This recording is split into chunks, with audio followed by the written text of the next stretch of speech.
I think there are 3 names that the Pittsburgh Steelers can now approach on the wide receiver market. 2 of them are trades. One of them is a free agent. We'll start with the free agent. That's Michael Thomas. It's not a good name. It's the worst of the 3 names. It's not someone that I am confident comes in here and is a number 2 or even a number 3 wide receiver for the Pittsburgh Steelers. And I don't know how much football Michael Thomas really has left in him. But the Steelers made contact with him earlier in the offseason. That says something. And if they're looking for a versatile option, somebody who could play outside and inside, Michael Thomas plays both.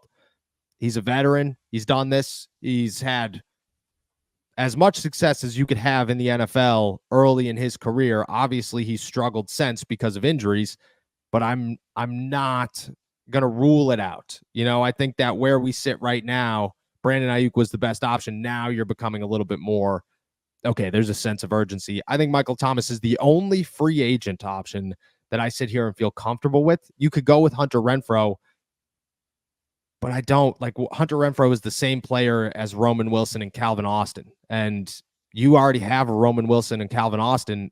You don't need a Hunter Renfrow. Michael Thomas at least is a different body in the middle there.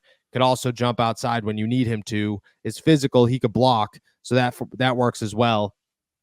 I think he's the only free agent that I feel okay with at this point in time, which, again, the biggest thing that you have to acknowledge in this situation is that the Pittsburgh Steelers don't have options, that their options are almost none at this point. And that's where, the problem lies, is they might have screwed up because they don't have options left. There is no plan B, at least not a significant plan B.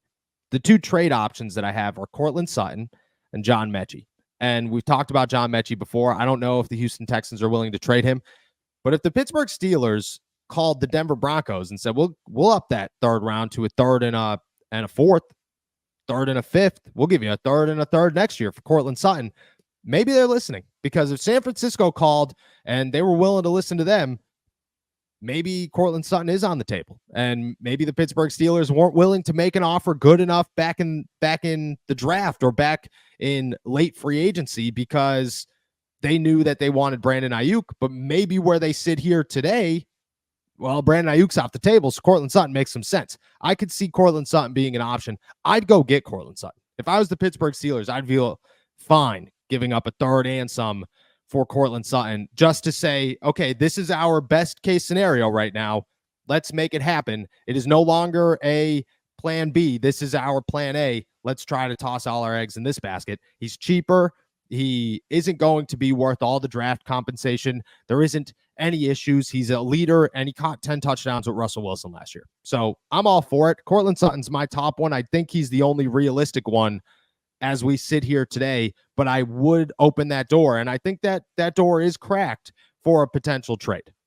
The thing about Sutton is I don't think the door is cracked right now. I think they would listen, but I do think that Sean Payton and the Denver Broncos wanted him there for a reason. They gave him the contract that they gave him for a reason. They want him to be there for a young quarterback in Bo Nix. Now, if we get to the trade deadline and the Broncos have struggled and they're looking to kind of hedge their bets a little bit, I could see them potentially trading Courtland Sutton. But to me, and I understand this is speculation, it just feels like right now he's probably not on the table unless you blow them away with an offer. And we've seen Omar Khan didn't want to blow away the 49ers or didn't want to blow away Brandon Ayuk with an offer. He wanted to pay market price, and that was $28 million, 2nd and a 3rd, wasn't willing to budge on anything else. It seems like he's not going to overpay to fix this situation, and that seems like the only way that you're going to pry away Courtland Sutton from the Broncos at this stage of the season.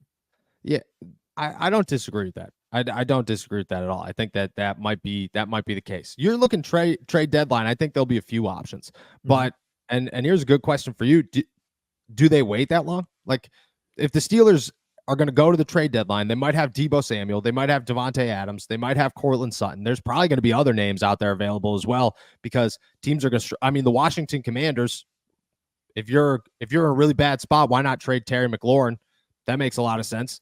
The Steelers could have options, but in my opinion, the Steelers are going to have to be very clearly winning football games, feeling very good about it. And they are going to have to really understand that George Pickens is a monster, but they desperately need somebody next to him. And they are willing to go make that trade to go get somebody next to him. But I think that they'll have at least those 4 names available come the trade deadline. I mean, your question of can they wait that long? Will they wait long? Who else is available right now that raises that bar? I know you mentioned Michael Thomas, but I think that any conversation about a wide receiver now, from now to the start of the season, and even the first couple of weeks of the season, is who is available that is going to give you a better option than Van Jefferson. On the free agent market, I don't see anybody. On the trade market, there's not really anybody either, because as of right now, a lot of those good pieces, a lot of those bona fide number 2s or 1Bs, if you want to call them that, are locked into the team that they're on. Sutton is one of them. Obviously, Ayuk and CeeDee Lamb came off the table this week as well. A lot of those names aren't available anymore. So the Steelers, if they want another receiver, I think they're going to have to wait to the trade deadline, whether they want to or not. Yeah, and look at, there are a lot of championship teams, and I'm not trying to say the Pittsburgh Steelers are a championship team. I'm just pointing out there are a lot of championship teams who make moves at the deadline to get them over the hump, and the Pittsburgh Steelers could certainly be one of them. You know, Omar Khan is, you could chalk this up as a win or a loss or whatever you say. Everybody's got their own opinion on this situation.